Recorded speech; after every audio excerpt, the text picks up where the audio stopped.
7 tips for restoring your self-worth after a toxic relationship. Well, that didn't go right. We walk into a relationship with so much enthusiasm. We think what we found is the best thing in the world, which is a heady feeling for while it lasts. Sadly, when a relationship is toxic, we're frequently the last to know. By the time we escape, our self-worth has already taken a hefty blow. So how do you restore positive feelings about yourself after a toxic relationship? Release your victimhood. The more you focus on what happened, the more you get stuck.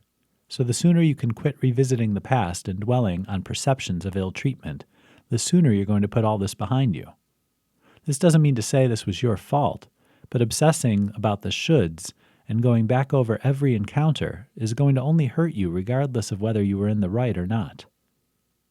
Drop the blame. Was it your fault? No.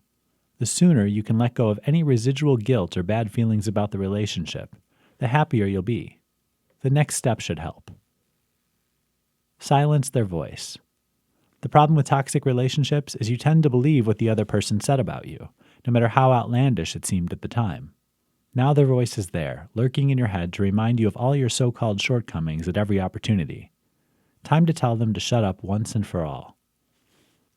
Embrace the new you. Find joy in being single. Spoil yourself. Do that thing you always wanted to do. Take lessons. Build your skill set as you build yourself up. Become your own best friend in a way that doesn't require validation from any outside source. Believe your friends.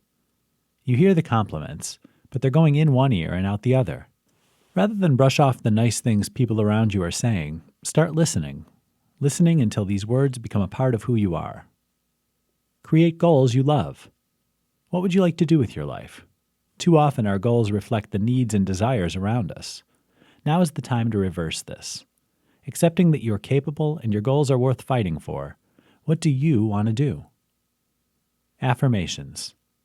Work through the worst offenders of negative self-talk through positive affirmations. Take note of what you're telling yourself.